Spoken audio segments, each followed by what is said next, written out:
It's time to post romance-related videos. But instead of book recommendations, I wanted this video to be the worst romances that I read last year. But in going over the books that I read last year, there was not a lot of poorly done romance or bad romances.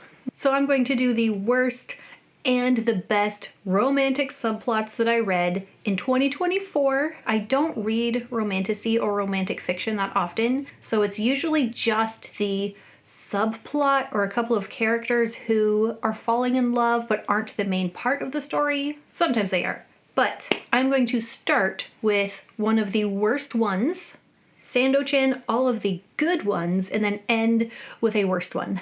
These will be relationship spoilers, so I will say the name of the book or the series that I'm talking about. I will put in timestamps, or if it's a book you haven't read and you don't care about the romantic relationships and don't care about getting those spoiled, then feel free to watch the whole thing. Starting with The Wheel of Time, which if you've read, no surprises that I am going there.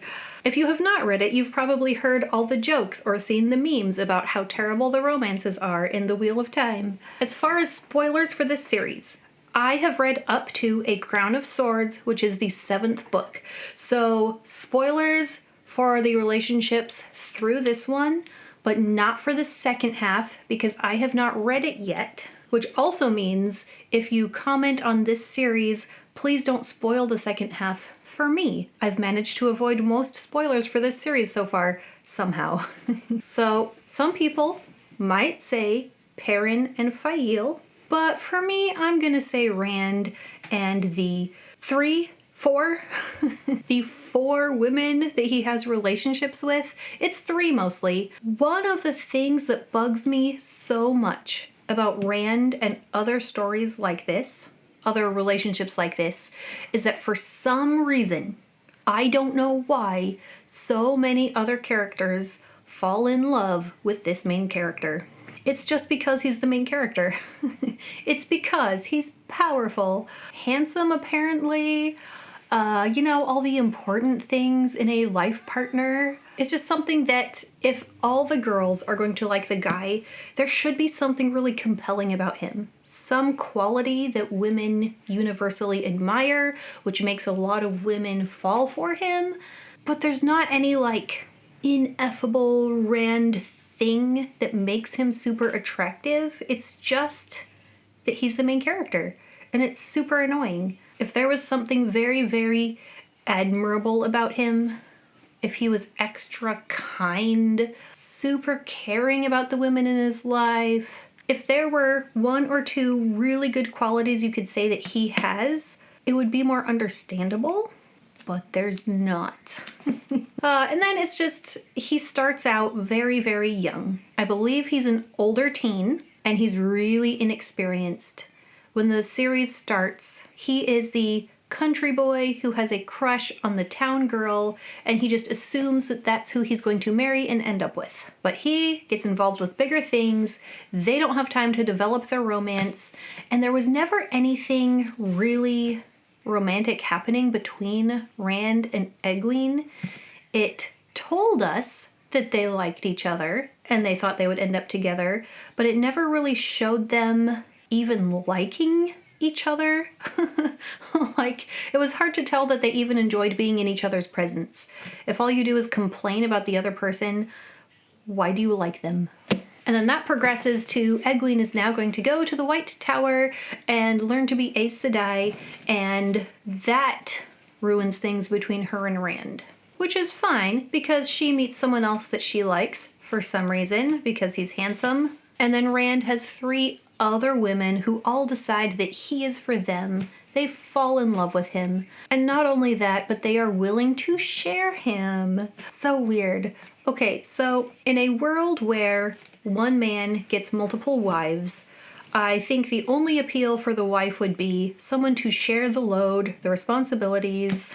Everything is not the one woman's job. There's other wives to share with. And I would even say that's true for the Aiel who have that custom of multiple spouses. But for Rand, he's not going to be living a life where his wives have to do hard labor or housework. So then what is the appeal of sharing him? I don't know, weird.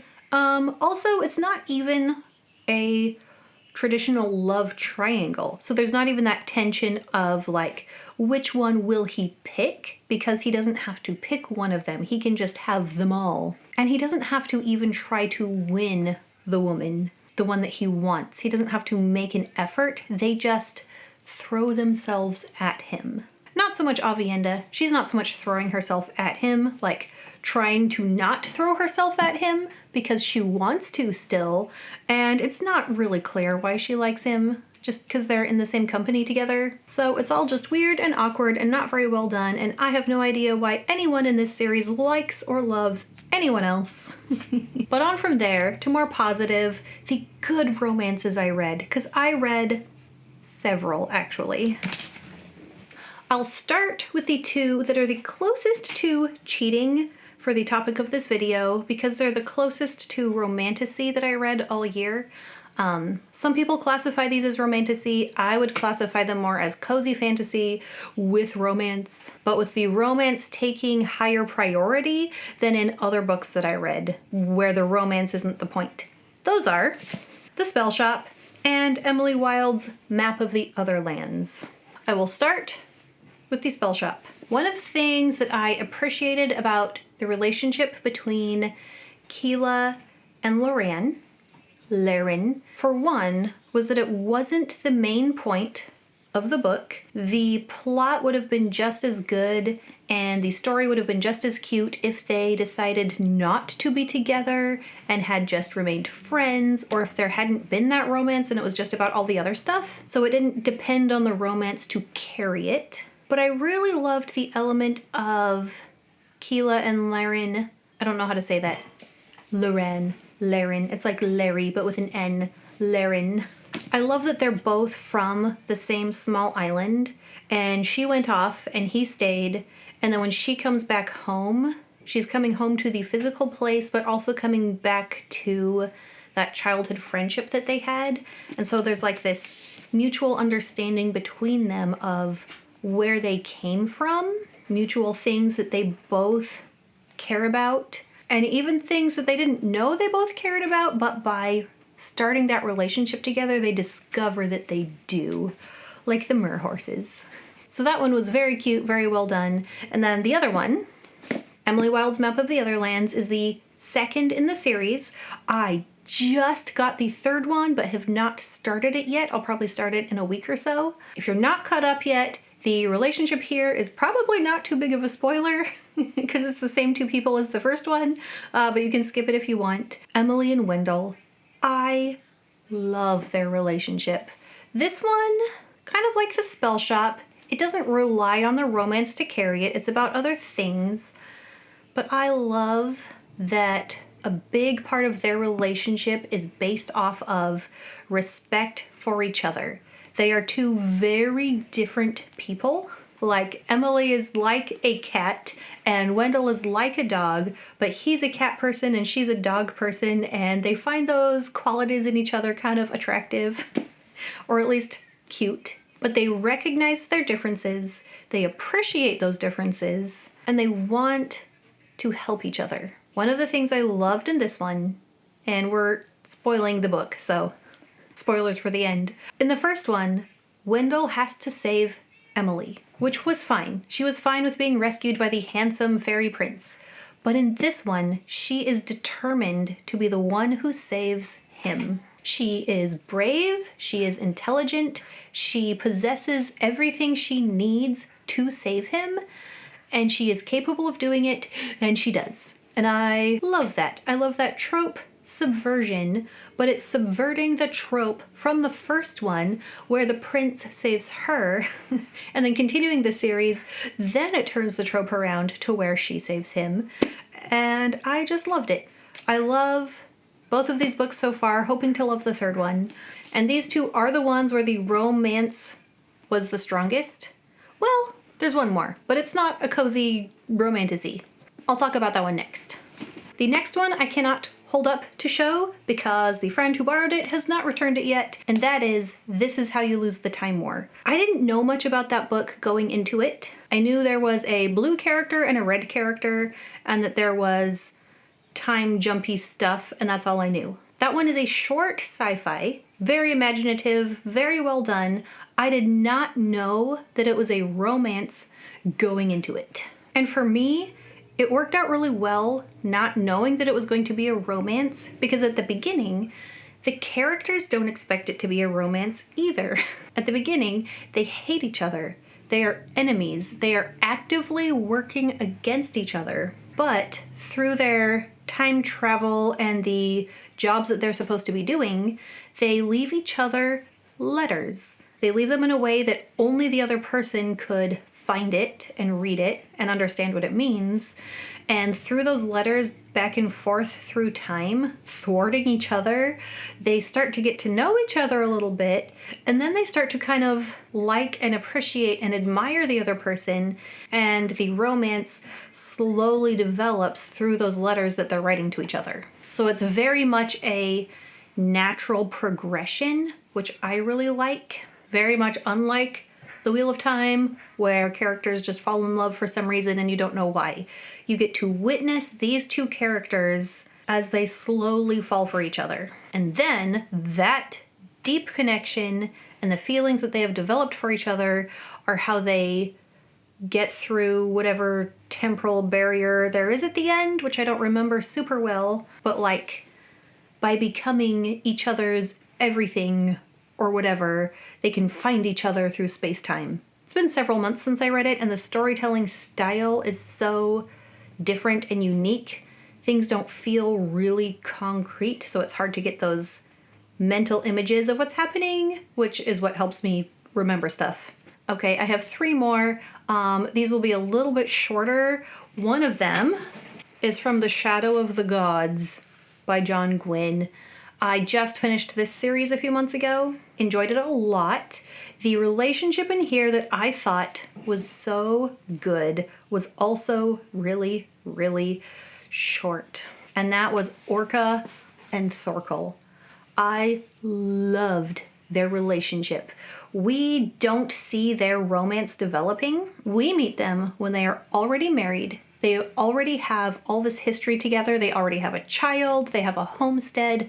We meet them just in time to see their deep connection with each other, how much they mean to each other, how much Orca relies on Thorkel. Not like physically. She's a very strong and capable woman, but he's like her emotional support husband. When she's getting mentally agitated, he's just right there to say, hey, I'm here, don't worry. And I just loved their marriage so much. The fact that he dies so early is just tragic. Which, it is tragic, it's a tragedy, but storytelling-wise, how much more fun would it have been if those two together went off chasing their son as a team? I would have liked reading about that a lot. Next, is it weird that one of the romances that I think is good is in a Sanderson book? Sometimes he does romances better than others.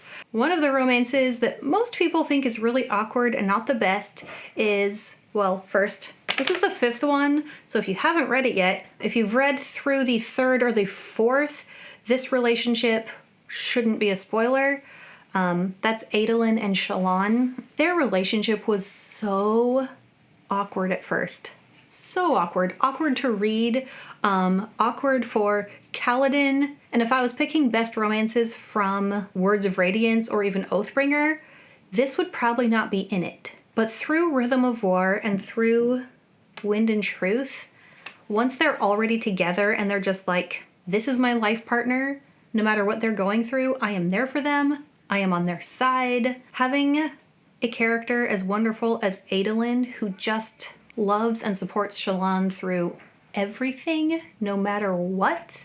And then Shallan, who's this Knight Radiant, powerful magic user, who loves Adolin no matter what. She doesn't love him because he's handsome and a high prince and good at sword fighting. She loves him for him, and that's what he needs. And so by the time we get to the end of the Stormlight Archive, Arc 1, anyway, their relationship has developed to a point where it's super solid.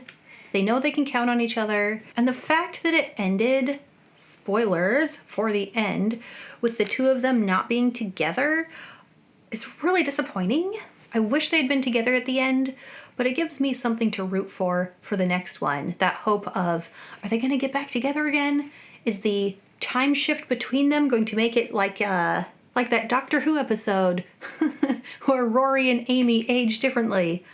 Maybe, but hopefully not by quite that much. And my next one, that is the best one, is from the same book series as the worst one, so I'm going to go ahead and move on to the next books. And that is, in the realm of the Elderlings, the Tawny Man Trilogy. So, spoiler warning for this one is, I am a couple hundred pages from the end of Fool's Fate, the third book in the Tawny Man Trilogy. So, relationship spoilers for the Farseer Trilogy. I don't think I'm giving any spoilers for the Liveship Traders Trilogy. And then to almost the end of this one, because I haven't completed it yet. So again, like the Wheel of Time, if you know how this trilogy ends, don't tell me. Let me find out. So, worst romances, Fitz. And pretty much everyone he has a romance with. Except, and I'm going to say it, the Fool. So in my notes under well done romances, I put Fitz and the Fool. And again, I don't know how it ends, so don't tell me. But the way that relationship is handled by Robin Hobb, being one where one man is in love with the other man who is not interested in men at all, was written in such a way that I was like, you can really see the depth of feeling between these two characters, how much they both value their friendship, how much neither of them wanted to ruin it because they both feel deep friendship for each other.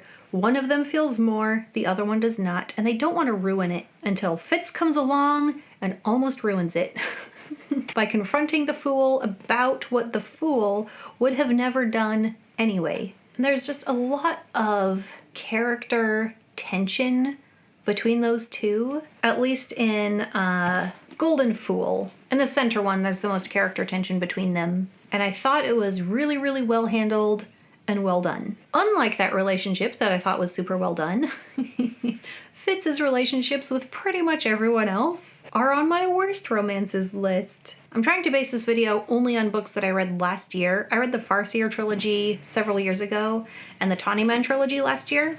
Well, I'm finishing it this year. I read these two last year. Same thing as with Rand from The Wheel of Time. I don't know why all the women seem to like Fitz. Why does every woman who meets him not necessarily fall in love with him, but kind of likes him? Is that really realistic?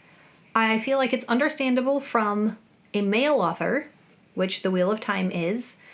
A little less understandable from a female author who has written these books. Like, do you really think every woman would like Fitz or want to sleep with him?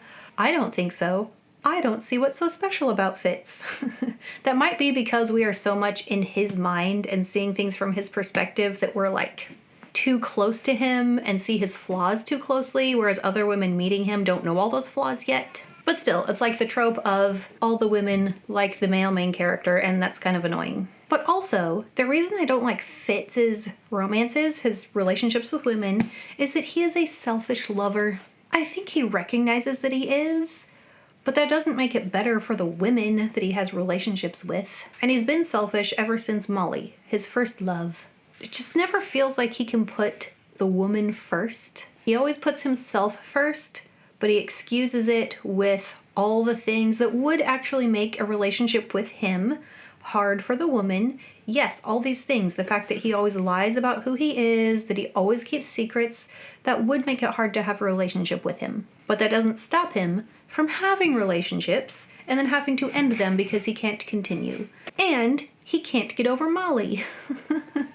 So any relationship he has with another woman, like Starling or Jenna, Molly is still in the back of his mind. And he throws that in the face of Starling at one point, which was not very polite. And then later he says that it wasn't true and he apologizes. But still, because Molly has his heart, he'll have a physical relationship with other women, but he won't welcome them into his heart. He's unwilling to give of himself enough to have a healthy relationship. So because he can't have a healthy relationship, none of the romances are good for me. If I'm gonna read a romance, even subplot, not romantasy, not even the main thing, I would prefer it to be healthy, like Orca and Thorkel, or like those cozy fantasy books where those relationships are based on healthy relationship attributes. I greatly prefer that, and all these with fits just bug me. And please don't spoil the Wheel of Time and the Tawny Man Trilogy for me. I'll get there eventually. Thank you to my patrons. I appreciate you guys a lot. I will link my Patreon, my Instagram in the description, and I'll put the names of all of these books and series that I talked about in the description if you would like to reference them. And happy reading. Bye.